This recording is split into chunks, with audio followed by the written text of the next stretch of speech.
Hello friends, good morning. Super Kanmani സീരിയലിന്റെ ഇന്നത്തെ എപ്പിസോഡിന്റെ റിവ്യൂലേക്ക് എല്ലാവർക്കും സ്വാഗതം. അങ്ങനെ തന്റെ മുറിയിൽ കയറി ഒളിച്ചിരിക്കുന്ന വരുണിനെ കണ്ടിട്ട് മാനസയ്ക്ക് ആകെ പേടിയാവുകയാണ്. കുറച്ചു ദിവസം ഞാനിനി നിന്റെ വീട്ടിലായിരിക്കുമെന്നും നീ കാരണം എനിക്ക് എന്റെ വീട്ടിൽ കയറാൻ പോലും പറ്റുന്നില്ല. വരുൺ പറയുന്നത് കേട്ടിട്ട് മാനസ സംശയത്തോട് ചോദിക്കുന്നുണ്ട്, ഞാൻ കാരണം നിനക്ക് നിന്റെ വീട്ടിൽ കയറാൻ പറ്റുന്നില്ലെന്നോ? അതെന്തുകൊണ്ടാ? അപ്പൊ വരുൺ പറയാണ്, അത് പിന്നെ ഞാനും നീയും ഒറ്റ ടീമാണെന്ന് എന്റെ അച്ഛൻ അറിഞ്ഞു. ഇനി ഞാൻ ഇവിടെ നിന്ന് എങ്ങോട്ടും പോകുന്നില്ല. പിന്നെ നിന്റെ റൂമൊക്കെ കൊള്ളാൻ കേട്ടോ, നമുക്ക് ഇവിടെ അങ്ങ് അടിച്ചു പൊളിക്കാം. ഇതൊക്കെ കേൾക്കുന്നത് മാനസയ്ക്ക് കലിയാണ് വരുന്നത്. വരുണിനെ പിടിച്ചൊരൊറ്റ തള്ളുന്നുണ്ട്. പിന്നീട് വരുണും വാശി കാണിക്കുകയാണ് മാനസയോട്, എന്നോട് കൂടുതൽ മുട കാണിച്ചാലേ ഞാൻ ഇവിടെ കിടന്ന് ബഹളം വയ്ക്കും. നീ പറഞ്ഞിട്ടാണ് ഞാൻ ഇങ്ങോട്ട് വന്നതെന്ന് എല്ലാവരോടും പറയും. എല്ലാം കൊണ്ടും വരുൺ ഒരു കുരിശായല്ലോ എന്ന് പറഞ്ഞു പോവുകയാണ് മാനസയും. വരുൺ പിന്നീട് ചോദിക്കുന്നുണ്ട്, ഇനിയിപ്പോ നിനക്ക് നിന്റെ റൂമിൽ ഞാൻ താമസിക്കുന്നതുകൊണ്ട് കുഴപ്പമാണെങ്കിൽ ഈ വീട്ടിൽ വേറെയും റൂംസ് ഉണ്ടല്ലോ, ഞാൻ അവിടെ താമസിച്ചോളാം. എന്നാൽ മാനസ പിന്നെയും വരുണിനോട് ദേഷ്യപ്പെടുകയാണ് ചെയ്യുന്നത്. എന്റെ കയ്യിൽ നിന്ന് മേടിക്കുന്നൊക്കെ പറഞ്ഞ് അടിക്കാൻ കൈ ഓങ്ങുന്നുണ്ട്. എന്നാൽ വരുണിന് ഒരു കുലുക്കവും ഇല്ല. ഒട്ടും കൂസാതെ തന്നെ പറയും, നമ്മൾ രണ്ടുപേരെ ഒരേ വൈബ, നമുക്കൊരു ലിവിങ് ടുഗദറൊക്കെ ആയാലും. ഇതൊക്കെ കേട്ട് മാനസയ്ക്ക് കൊല്ലാനുള്ള ദേഷ്യം തോന്നുന്നുണ്ട് വരുണിനോട്. അപ്പോഴാണ് പുറത്ത് നിന്ന് മാനസയെന്ന് വിളിക്കുന്നത്. ഹേമയുടെ സൗണ്ടാണ് കേൾക്കുന്നത്. വേഗം വാതിൽ തുറന്ന് വരുമോന്ന് ഓർത്ത് മാനസയ്ക്ക് ആകെ ടെൻഷൻ ആവാൻ തുടങ്ങി. പിന്നെ ഒട്ടും താമസിച്ചില്ല, വരുണിനെ വേഗം ബെഡിലേക്ക് ഇട്ട് പുതപ്പ് കൊണ്ട് അങ്ങോട്ട് മൂടുകയാണ്. ഹേമ വാതിൽ തുറന്ന് വന്നപ്പോൾ പ്രത്യേകിച്ച് അസ്വാഭാവികതയൊന്നും തോന്നുന്നില്ല. മാനസ പൊതിച്ചു മൂടി കിടക്കുന്നേ കാണുന്നുള്ളൂ. മാനസയുടെ ആ കിടപ്പ് കണ്ടിട്ട് ഹേമ ചോദിക്കുന്നുണ്ട്, നീ എന്താ ഇങ്ങനെ കിടക്കുന്നേ? അപ്പൊ മാനസ, ആകെ ഒരു ക്ഷീണം മമ്മി. ഹേമ പിന്നെ അത് കണ്ടിട്ട് മാനസയുടെ വിഷമം കണ്ടിട്ട് മാനസ ഉപദേശിക്കാനൊക്കെ തുടങ്ങുന്നുണ്ട്. എന്നാൽ വരുണടുത്തുള്ളത് കൊണ്ട് തന്നെ മാനസയ്ക്ക് ഹേമയെ അവിടെ പിടിച്ചിരുത്താൻ ധൈര്യമില്ല. എനിക്ക് കുറച്ചു നേരം ഉറങ്ങണമെന്നും അതുകൊണ്ട് എന്നെ ശല്യപ്പെടുത്താതെ പോകാനൊക്കെ ഹേമയോട് പറയുന്നുണ്ട് കേട്ടോ. അത് കേട്ട് ഹേമയും ദേഷ്യത്തോടെ അവിടുന്ന് പോകുന്നുണ്ട്. ഹേമ പോയെന്ന് കാണുന്നതും മാനസ വേഗം ചെന്ന് ഡോറെല്ലാം അകത്തുനിന്ന് കുറ്റിയിടുന്നുണ്ട്. പൊതച്ചുമൂടി കിടന്നിരുന്ന വരുണാണെങ്കിൽ എന്നിട്ട് എണീറ്റിട്ട് ചിരിച്ചുകൊണ്ട് പറയാ, എന്നാലും മാനസ ഇത്ര പെട്ടെന്ന് എന്റെ അടുത്ത് വന്ന് കിടക്കുമെന്ന് ഞാൻ കരുതിയില്ല കേട്ടോ, ഞാൻ ഹാപ്പിയാ. അപ്പോഴേക്കും കലി കയറിയ മാനസയാകട്ടെ വരുണിനെ കട്ടിൽ നിന്നും വലിച്ചു താഴേക്ക് ഇടുകയാണ്. വരുൺ അതൊട്ടും പ്രതീക്ഷിച്ചില്ല. എന്നിട്ട് ദേഷ്യത്തോടെ മാനസയോട് പറയും, നിനക്ക് എന്നെ അറിയാലോ, ഇടിയുടെ മാക്സിമം കൊണ്ടവനാണ് ഞാൻ. എന്നിട്ടും എന്റെ വീറൊന്നും ഇതുവരെ കുറഞ്ഞിട്ടില്ല. ഞാൻ വിചാരിച്ചത് സാധിച്ചിട്ടേ ഞാൻ അടങ്ങും. എന്നെ പൊക്കിയെടുത്ത് പുറത്തേക്ക് കൊണ്ടുവരുന്നത് നിനക്ക് കാണണമെന്നൊക്കെ ചോദിച്ച് വെല്ലുവിളിക്കുകയാണ് മാനസയോട്. മാനസയാണെങ്കിൽ ആകെ വരണ്ടു പോകുന്നുണ്ട്. പിന്നീട് വാശി കയറിയ വരുൺ, ഞാൻ ഇവിടെ തന്നെ ഇരിക്കുമെന്ന് പറഞ്ഞ മാനസയുടെ റൂമിൽ തന്നെ നിലയുറപ്പിക്കുകയാണ്. വരുണിനെ കൊണ്ട് പൊറുതി മുട്ടി നിൽക്കുകയാണ് മാനസയും. വരുൺ കൺമണിക്ക് വരുത്തി വെച്ച കുഴപ്പങ്ങളെല്ലാം അറിയുന്ന ശ്രീനിയാണെങ്കിലും വരുണിനോടുള്ള ദേഷ്യം പറഞ്ഞു തീർക്കുന്നുണ്ട്. ഇനി അവനെ എന്റെ മുന്നിൽ കണ്ട ഞാൻ അവനെ കൊല്ലുമെന്നൊക്കെ പറയുന്നുണ്ട്. എന്നാൽ അമ്മായിമാര് ശ്രീനിക്ക് പറഞ്ഞു കൊടുക്കും, ഏട്ടാ കൺമണിക്ക് അപകടം പറ്റിയെന്നുള്ളത് നേരാ, പക്ഷേ കൺമണി ഇപ്പം ആരാ? ഒരു ഇന്റർനാഷണൽ കമ്പനിക്ക് വേണ്ടി അരമണിക്കൂറിനുള്ളിൽ ഡിസൈൻ തയ്യാറാക്കിയ അത്ഭുത വനിത. കേട്ടപ്പോൾ സിനിമാ കഥ പോലെയാണ് എനിക്കും തോന്നിയത്. ഡിസൈനറെ കാത്തിരുന്നിട്ട് ഒടുവിൽ പോകാൻ തുടങ്ങിയ ക്ലയന്റ് പോകുമെന്നുള്ള വാശിയിൽ നിൽക്കുമ്പോൾ അവസാനം കൺമണിയുടെ നിർബന്ധത്തില് അരമണിക്കൂറും കൂടെ നിൽക്കാമെന്ന് ക്ലയന്റ് സമ്മതിക്കുന്നു. പിന്നെ അവിടെ നടന്നത് ചരിത്രം. മഹിപാൽ സാർ എന്താ പറഞ്ഞതെന്നറിയോ? ആ സമയത്ത് എല്ലാവരും അത്ഭുതപ്പെട്ടാണ് നിന്നതെന്ന്, രോമാഞ്ചത്തോടെ രോമാഞ്ചമായിരുന്നെന്ന്. അമ്മായിമാര് രണ്ടും കൂടെ ഇത് പറഞ്ഞ് അഭിമാനം കൊള്ളുന്ന കാണുമ്പോൾ ഗോകുലിനും അതേ അഭിപ്രായമാണ്. കേൾക്കുമ്പോൾ നമുക്ക് തന്നെ രോമാഞ്ചം വരികയാണ്. അപ്പോൾ അതവിടെ കണ്ടു നിന്നവരെങ്ങനെയായിരിക്കുമെന്ന്. എന്തായാലും ക്ലയൻസ് അടുത്ത നിമിഷം ഓർഡർ കൊടുത്തു. അലികയ്ക്ക് ഇതുവരെ കിട്ടിയതിനേക്കാൾ ഏറ്റവും വലിയ തുക. കൺമണി വെറും മാസമല്ല, മരണമാസാണ്. അമ്മായിമാരും ഗോകുലമൊക്കെ കൺമണി ഇങ്ങനെ വാനോളം പ്രശംസിക്കുമ്പോഴും ശ്രീനിവാസൻ പറയുന്നത് ഇങ്ങനെയാണ്, അവളുടെ നേട്ടങ്ങളിലെല്ലാം എനിക്ക് സന്തോഷമുണ്ട്, പക്ഷേ അവള് വേദനിച്ചിട്ട് ഒരു കീർത്തിയും വേണ്ട. അവളുടെ ആരോഗ്യം കഴിഞ്ഞിട്ടേ ഉള്ളൂ നേട്ടങ്ങൾ കിട്ടുമ്പോഴുള്ള സന്തോഷം. അവരങ്ങനെ കൺമണിയെ പറ്റി സംസാരിച്ച് നിൽക്കുമ്പോഴാണ് കൃഷ് കാറിൽ വന്നിറങ്ങുന്നത്. കൺമണിയെ വീട്ടിൽ ഡ്രോപ്പ് ചെയ്യാൻ എത്തിയതാണ്. കൺമണിയെ കാണുന്നതും എല്ലാവരും അടുത്തേക്ക് ഓടിച്ചെല്ലുന്നുണ്ട്. ശ്രീനിയൊക്കെ ആണെങ്കിലും കൺമണിയുടെ പരിക്ക് കണ്ട് ആകെ പരിഭ്രമത്തോടെ നിൽക്കുമ്പോൾ കൃഷ് ശ്രീനിയെ ആശ്വസിപ്പിക്കുന്നുണ്ട്. ചെറിയ മുറിവുകളേ ഉള്ളൂ, പിന്നെ നമ്മുടെയൊക്കെ അഭിമാനമായിട്ടാണ് കൺമണി ഇപ്പോൾ ഇവിടെ നിൽക്കുന്നത്. കൺമണിയും ശ്രീനിയെ ആശ്വസിപ്പിക്കാനെന്നോണം വേദനയൊക്കെ മാറിയെന്നും ഞാനിപ്പോൾ വളരെ സന്തോഷത്തിലാണെന്നും അറിയിക്കുന്നുണ്ട്. മുറിവൊക്കെ 2 ദിവസം കൊണ്ട് ഉണങ്ങുമെന്നും. പക്ഷേ കൺമണിക്ക് കിട്ടിയ പേരുണ്ടല്ലോ, മരിക്കുന്നവരെ കൂടെ ഉണ്ടാവും. അതുമല്ല, കൺമണിക്ക് നൊന്താല് ഇനി ആശ്വസിപ്പിക്കാൻ കൂടെ ആളുണ്ടല്ലോ, അധികാരപ്പെട്ട ആള് കൃഷ് സാറ് എന്നിങ്ങനെയെല്ലാം അമ്മായിമാര് പറയുന്നുണ്ട്. പിന്നെ അല്ലാതെ ആ ഗോകുലിന്റെ എല്ലൊക്കെ ഇനി കൃഷ് സാർ ഒടിച്ചോളൂന്ന് ഗോകുലും പറയുകയാണ്. ഇതെല്ലാം കേട്ടപ്പോൾ ശ്രീനിക്കും ആശ്വാസവും സന്തോഷവും തോന്നുന്നു. എന്തായാലും കൃഷ് പിന്നീട് അറിയിക്കുന്നുണ്ട്, കൺമണി ഇനി 2 ദിവസം വീട്ടിൽ റെസ്റ്റ് എടുക്കട്ടെ, അത് കഴിഞ്ഞിട്ട് ഓഫീസിലേക്ക് വന്നാൽ മതിയെന്ന്. കൃഷ് സാറിനെ കാണാതെ കൺമണി എങ്ങനെ ജീവിക്കുമെന്ന് അമ്മായിമാര് ചോദിച്ചപ്പോ ഗോകുൽ ഇതിനിടയിൽ കയറി പറയാ, അതിനാര് കാണാതിരിക്കുന്നു, അപ്പൊ ഓഫീസിൽ പോയില്ലെങ്കിലും തമ്മിൽ കാണുമല്ലോ. ഇത് കേട്ട ആകെ ജാള്യതയോടെ നിന്നു പോവുകയാണ് കൃഷും കൺമണിയും. ഇവനെല്ലാം തുറന്നു പറഞ്ഞ് ആകെ കുളമാക്കുമെന്നൊക്കെ കൃഷ് കൺമണിയുടെ കാതിൽ രഹസ്യമായി പറയുന്നുണ്ട്. പക്ഷേ അവർ ഉദ്ദേശിച്ച പോലെയല്ല. ഗോകുല് പറയുന്നത് ഇങ്ങനെയാണ്: ഞാൻ ഉദ്ദേശിച്ചത് കാണണമെന്നുണ്ടെങ്കിൽ കൃഷ് സാറിന് എപ്പോഴെങ്കിലും ഇങ്ങോട്ട് വരാമല്ലോ എന്നാണ്. ശേഷം ശ്രീനിവാസൻ തന്റെ നന്ദിയും കടപ്പാടും ഒക്കെ കൃഷ്ണനോട് അറിയിക്കുന്നുണ്ട്. ഞാനാകെ ഭയന്നിരിക്കുകയായിരുന്നെന്നും പക്ഷേ മോൻ എപ്പോഴും കൺമണി മോളുടെ കൂടെ ഉണ്ടെന്നുള്ളൊരു ധൈര്യം ഇപ്പൊ എനിക്ക് ആശ്വാസം തരികയാണ്. ഒരുപാട് ബുദ്ധിമുട്ടുകളും വിഷമങ്ങളും സഹിച്ചവളാണ് എന്റെ മകൾ. ഇനി വേണം ഇവള് സന്തോഷിക്കാൻ. ഇവളുടെ സന്തോഷം ഇനി മോന്റെ കൈകളിലാ. ഒക്കെ കേട്ടു നിൽക്കുന്ന അമ്മായിമാരാകട്ടെ ശ്രീനിക്ക് പറഞ്ഞു കൊടുക്കുന്നുണ്ട്: എന്റെ ഏട്ടാ, ഇതൊന്നും പ്രത്യേകം പറഞ്ഞു കൊടുക്കേണ്ട കാര്യമില്ല. കൺമണിയുടെ സന്തോഷമാണ് കൃഷ് സാറിന്റെ സന്തോഷം. കൃഷും അത് തന്നെ പറയുന്നു. ഒട്ടും വിഷമിക്കേണ്ട. കൺമണിയുടെ മാത്രമല്ല, കൺമണിയുടെ വീട്ടുകാർക്ക് വേണ്ടിയും ഞാൻ ഉണ്ടാവും ഇനി എന്താവശ്യത്തിനും. എന്നാ പിന്നെ ഞാൻ ഇറങ്ങട്ടെ എന്ന് പറഞ്ഞ് കൃഷ് ഇറങ്ങാൻ തുടങ്ങുന്നതും ചായ കുടിപ്പിച്ചിട്ടേ കൃഷിനെ വിടുള്ളൂ എന്ന് അമ്മായിമാരും ഗോകുലും ഒക്കെ പറയുന്നുണ്ടെങ്കിലും അത് ഇനി ഒരിക്കലാകാമെന്നും എനിക്ക് പോയിട്ട് ചില അത്യാവശ്യങ്ങളുണ്ട്, 2 ദിവസം കഴിഞ്ഞാൽ ഞാൻ വരാം എന്നും പറഞ്ഞ് യാത്ര ചോദിച്ച് കൃഷി ഇറങ്ങുകയാണ്. കാറിൽ കയറാൻ തുടങ്ങുന്നതും കൺമണി വീണ്ടും കൃഷിന്റെ അടുത്ത് ചെന്നിട്ട്: എല്ലാത്തിനും നന്ദിയുണ്ട്. ഭർത്താവാകാൻ പോകുന്ന ആള് വീട്ടുകാർക്ക് വേണ്ടി കൂടെ മുൻപിൽ ഉണ്ടാവുക എന്നറിയുമ്പോൾ എനിക്ക് ഒരുപാട് സന്തോഷവും അഭിമാനവും ഒക്കെ തോന്നുകയാണ് കൃഷ് സാറിനെ കുറിച്ച്. എന്റെ മുറിവിലെ വേദനയൊക്കെ ഇല്ലാതായി പോവുകയാണ്.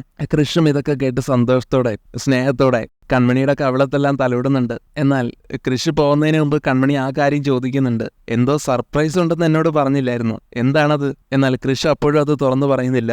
അത് സർപ്രൈസ് ആയിട്ട് തന്നെ ഇരുന്നാൽ മതി എന്നും പറഞ്ഞ് ചിരിച്ചുകൊണ്ട് തന്നെ പോവുകയാണ് അവിടുന്ന്. അതിനുശേഷം കാണിക്കുന്നത് രാത്രിയിൽ നമ്മുടെ ബലരാമൻ വീട്ടിലെത്തിച്ചേരുമ്പോൾ ബലരാമനെ ആക്രമിക്കണമെന്നുള്ള ഒരു ഉദ്ദേശത്തിൽ ഏതോ ഒരു അജ്ഞാതൻ ബലരാമൻ അറിയാതെ ബലരാമന്റെ പിന്നിൽ നിന്ന് വന്ന് ചവിട്ടി വീഴ്ത്തുകയാണ്. പെട്ടെന്ന് ഇങ്ങനെ ഒരു ആക്രമണം ഉണ്ടായപ്പോൾ ബലരാമനാണെങ്കിലും ആകെ പകച്ചു പോകുന്നു. ആളാരാണെന്നറിയാൻ നേരെ നോക്കുന്നതും മുഖംമൂടിയും വലിയൊരു കത്തിയും ഒക്കെ പിടിച്ച് ഒരാളങ്ങനെ നിൽക്കുകയാണ് മുന്നിൽ. ബലരാമൻ അടുത്തതായി എന്തെങ്കിലും ചെയ്യുന്നതിന് മുമ്പേ തന്നെ അയാൾ ആ കത്തിയെടുത്ത് ബലരാമന്റെ നേർക്ക് അങ്ങോട്ട് എറിയുകയാണ്. കൊല്ലണമെന്ന് ഉദ്ദേശിച്ചിട്ടല്ല, ഒന്ന് പേടിപ്പിക്കാൻ വേണ്ടിയാണ് ഈ ശ്രമം. കത്തി ദേഹത്ത് കൊണ്ടില്ല.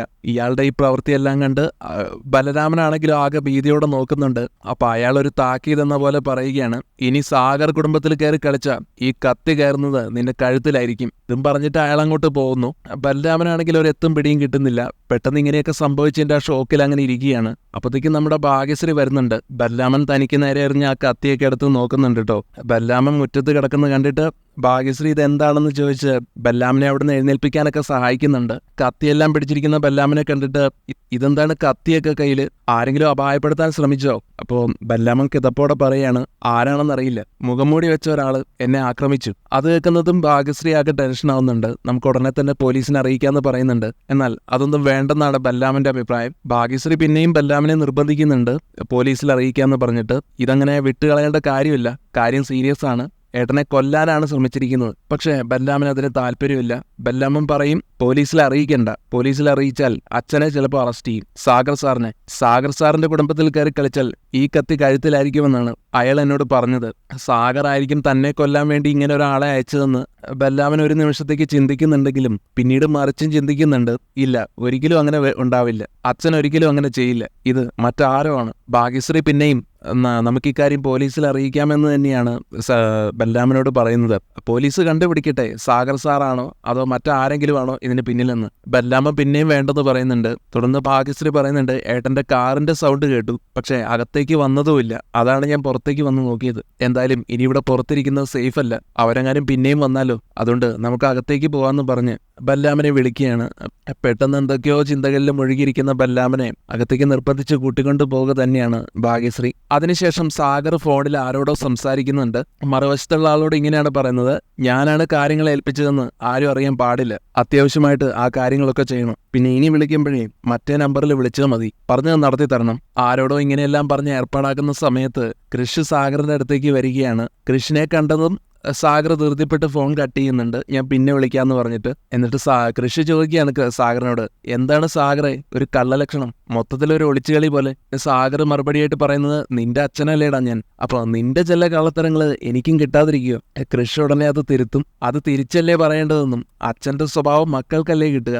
അപ്പൊ സാഗർ പറയുന്നത്: അതൊക്കെ അച്ഛന്മാർക്ക് മേൽക്കോയ്മ ഉണ്ടായിരുന്ന കാലത്ത്, ഇന്നിപ്പം മക്കള് വിചാരിക്കുന്നിടത്തല്ലേ കാര്യങ്ങൾ നടക്കുന്നത്. സാഗർ ഇങ്ങനെയെല്ലാം പറഞ്ഞപ്പോ കൃഷിന് എന്തോ ഒരു പന്തികേട് തോന്നുന്നുണ്ട്. അപ്പൊ സാഗർ പറയും: ഞാൻ വെറുതെ ഒരു തമാശ പറഞ്ഞതാ, എന്നാൽ കൃഷിനത് പൂർണ്ണമായിട്ടും വിശ്വസിക്കാൻ കഴിഞ്ഞില്ല.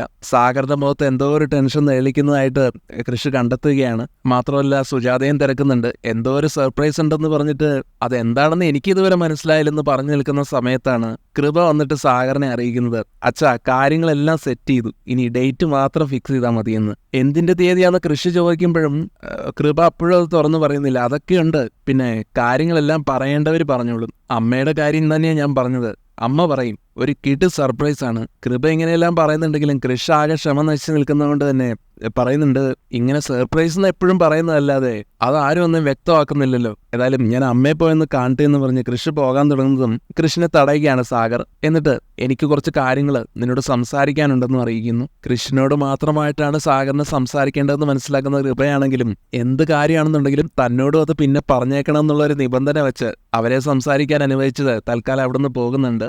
തുടർന്ന് കൃഷി സാഗറിനോട് ചോദിക്കുന്നുണ്ട്, എന്താ അച്ഛാ പ്രശ്നം? കുറച്ച് ഫണ്ടിന്റെ പ്രശ്നമാണെന്ന് പറഞ്ഞപ്പോൾ എത്ര കോടി വേണം?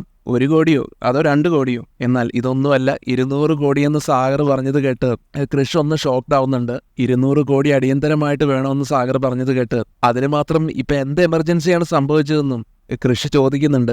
ജയമോഹന് കൊടുക്കാൻ വേണ്ടിയാണെന്നാണ് സാഗറിന്റെ മറുപടി. നിന്റെയും മാനസയുടെ നിശ്ചയം കഴിഞ്ഞപ്പോൾ ജയമോഹൻ താല്പര്യം എടുത്തിരുന്നല്ലോ നമ്മുടെ അലിഗയിൽ ഇൻവെസ്റ്റ് ചെയ്യാൻ. നമുക്കും അന്ന് ഫണ്ട് അത്യാവശ്യമായിരുന്നു. അലിഗയിൽ ഇൻവെസ്റ്റ് ചെയ്യാൻ താല്പര്യമുള്ള കുറച്ച് പേരുണ്ടായിരുന്നു താനും. പക്ഷേ ജയമോഹൻ ഒരു വലിയ തുക ഇൻവെസ്റ്റ് ചെയ്തപ്പോൾ നമുക്ക് മറ്റ് ഇൻവെസ്റ്റേഴ്സിന്റെ ആവശ്യം വന്നില്ല. എന്നാൽ ഇപ്പോ അന്തരീക്ഷം മാറിയിരിക്കുന്നു. ബന്ധങ്ങൾ അല്പം ഒന്ന് ഒലഞ്ഞു. ജയമോഹൻ ആ തുക ആവശ്യപ്പെടുന്നതിന് മുമ്പ് തന്നെ നമുക്കത് സെറ്റിൽ ചെയ്യണം മോനെ. ഉടനെ കൃഷി ചോദിക്കുന്നുണ്ട്, ജയമോഹൻ അങ്കിള് ഫണ്ട് പിൻവലിക്കുന്നതിന്റെ കാര്യത്തിനെ പറ്റി എന്തെങ്കിലും സൂചന തന്നിട്ടുണ്ടോന്ന്? സൂചനയൊന്നും തന്നിട്ടില്ല. പക്ഷെ അങ്ങനെ ഒരു സൂചനയ്ക്ക് വേണ്ടി നമ്മൾ കാത്തിരിക്കരുത്. ബന്ധങ്ങളെ ബാധിക്കില്ല എന്നൊക്കെ പറഞ്ഞെങ്കിലും ഒരു വിള്ളല് വന്നു എന്നുള്ളത് ഉറപ്പാ. അതൊരു പ്രശ്നത്തിലേക്ക് വരുന്നതിന് മുമ്പ് ഒക്കെ ക്ലിയർ ചെയ്യണം. അങ്ങനെയാണ് സാഗറിന്റെ തീരുമാനം. കൃഷും അതിനോട് യോജിക്കുന്നുണ്ട്. എന്നാൽ അത്രയും വലിയ തുക മടക്കി കൊടുക്കാൻ ഉടനെ കഴിയില്ലെന്ന് സാഗർ വീണ്ടും പറയുന്നുണ്ട്. ഏതെങ്കിലും ഒരു പ്രോപ്പർട്ടി സെയിലിന് വെച്ചാലോ എന്ന് വരെ ആലോചിക്കുന്നുണ്ട്. പക്ഷെ അങ്ങനെ ചെയ്താൽ അത് അലിഗയ്ക്ക് ചീത്തപ്പേരാകുമെന്നും സാഗർ മനസ്സിലാക്കുന്നുണ്ട്. സാഗറിന്റെ ഈ വിഷമങ്ങളെല്ലാം കേട്ടിട്ട് കൃഷി സാഗറിനെ ആശ്വസിപ്പിക്കാൻ ശ്രമിക്കുന്നുണ്ട്. എന്തെങ്കിലും ഒരു വഴി ഉണ്ടാക്കാൻ പറ്റുമെന്ന് ഞാനും ഒന്ന് ആലോചിക്കാം. പിന്നെ അതിനു മുമ്പ് ഞാൻ അമ്മയുടെ സർപ്രൈസ് എന്താണെന്നൊന്ന് നോക്കട്ടെ, ഇപ്പൊ വരാമെന്നും പറഞ്ഞ കൃഷി അങ്ങനെ സുജാതയുടെ അടുത്തേക്ക് ചെല്ലുകയാണ്. അതിനുശേഷം കാണിക്കുന്നത് ഒരുപാട് ആലോചനകളിൽ മുഴുകിയിരുന്ന ഹേമ പിന്നീട് ജയമോഹനോട് പറയുകയാണ്, പൂർണ്ണമായിട്ടും നമ്മുടെ മകളെ അങ്ങനെ കുറ്റം പറയാൻ പറ്റില്ല. അവരുടെ ഭാഗത്തുകൊണ്ട് തെറ്റ്. കൃഷിയുമായിട്ട് നിശ്ചയം കഴിഞ്ഞിട്ട് ഉരുണ്ടുകളി തുടങ്ങിയത് അവരല്ലേ. മാനസയെ ഞാൻ പൂർണ്ണമായിട്ടും അനുകൂലിക്കുന്നൊന്നുമില്ല. മാനസ തെറ്റുകാരിയാണെങ്കിൽ തുല്യമായ തെറ്റ് അവരുടെ ഭാഗത്തുമില്ലേ. ലോകത്ത് ഒരമ്മയും അച്ഛനും ചെയ്യാത്തതാണ് നമ്മളെന്ന് കാണിച്ചത്. സ്വന്തം മകളെ അവളുടെ ശത്രുക്കളുടെ മുന്നിൽ അവഹേളിച്ചു. അവളുടെ തെറ്റൊക്കെ തെറ്റാണെന്ന് സമ്മതിപ്പിച്ചു. അവളെ തല്ലി. അവളെ ഈ അവസ്ഥയിലെത്തിച്ച് കൃഷ്ണനോടൊക്കെ ക്ഷമയും പറയിപ്പിച്ചു. ഇതുകൊണ്ടൊക്കെ എനിക്ക് എന്നോട് തന്നെ ഇപ്പൊ ദേഷ്യം തോന്നുകയാണ് ജയമോഹൻ. ഹേമയുടെ ഈ മാറ്റം കണ്ടപ്പോ ജയമോഹൻ ചോദിക്കുന്നുണ്ട്, നീ എന്താ പെട്ടെന്ന് ഇങ്ങനെയൊക്കെ പറയുന്നത്? അപ്പോൾ ഹേമ കൊടുക്കുന്ന ന്യായീകരണം തെറ്റ് അവരുടെ ഭാഗത്തുകൂടെ ഉള്ളതുകൊണ്ടാണ്. കൃഷും മാനസയും തമ്മിലുള്ള ആലോചന ആദ്യം കൊണ്ടുവന്നത് അവരുടെ ഭാഗത്തു നിന്നല്ലേ. ആന്റിയമ്മയല്ലേ ഇങ്ങനെ ഒരു പ്രപ്പോസൽ ആദ്യം വെച്ചത്. അവര് കൃഷിന്റെ മനസ്സറിയാത്തത് കൊണ്ടല്ലേ എന്ന് ജയമോഹൻ പറഞ്ഞിട്ടും അതറിഞ്ഞിട്ട് വേണമായിരുന്നു നമ്മളോട് പറയാനെന്നും. കല്യാണം എന്ന് പറയുന്നതേ കുട്ടികളെയൊന്നുമല്ല. കല്യാണം കഴിക്കാൻ പോകുന്ന ആള് കൈവിട്ടു പോകുമെന്ന് അറിഞ്ഞപ്പോ ആരും ചെയ്യുന്ന തെറ്റുകളെ നമ്മുടെ മോളും ചെയ്തിട്ടുള്ളൂ. അതിന് അവൾക്ക് കൊടുത്ത ശിക്ഷ കുറച്ച് കടന്നുപോയി. എന്തൊക്കെയാണെങ്കിലും നമ്മുടെ രക്തമല്ലേ മാനസ. കണ്ണിൽ ചോരയില്ലാതെയല്ലേ നമ്മൾ സാഗറിന്റെയും കുടുംബത്തിന്റെയും മുന്നിൽ വെച്ച് അവളുടെ തൊലി ഉരച്ചത്. ഈ ജീവിതകാലം മുഴുവൻ ഈ വേദന അവളുടെ മനസ്സിലുണ്ടാവില്ലേ? അവൾക്കത് മറക്കാൻ പറ്റുമോ? ഇപ്പൊ തന്നെ അവൾ ആകെ തകർന്നു കിടക്കുകയാണ്. ഹേമയുടെ വാക്കുകളെല്ലാം കേൾക്കുമ്പോൾ ജയമോഹനും മാനസയെക്കുറിച്ച് ഓർത്ത് വിഷമം തോന്നുകയാണ്. മാനസയെ ചെന്ന് വിളിച്ചുകൊണ്ട് വരാൻ ആവശ്യപ്പെടുകയാണ്. ഹേമ അങ്ങനെ മാനസയെ വിളിച്ചുകൊണ്ട് വരാൻ പോകുന്നുണ്ട്. ഇതിനിടയിൽ ജയമോഹനാണെങ്കിലും മാനസയോട് ചെയ്തതെല്ലാം കുറച്ചു കൂടിപ്പോയെന്നുള്ളൊരു കുറ്റബോധം തോന്നിപ്പോകുന്നുണ്ട്. പിന്നീട് ഉറപ്പാകുന്നുമുണ്ട് മനസ്സിൽ അവര് തന്നെയാണ് തന്റെ മകളെ ചതിച്ചതെന്ന്.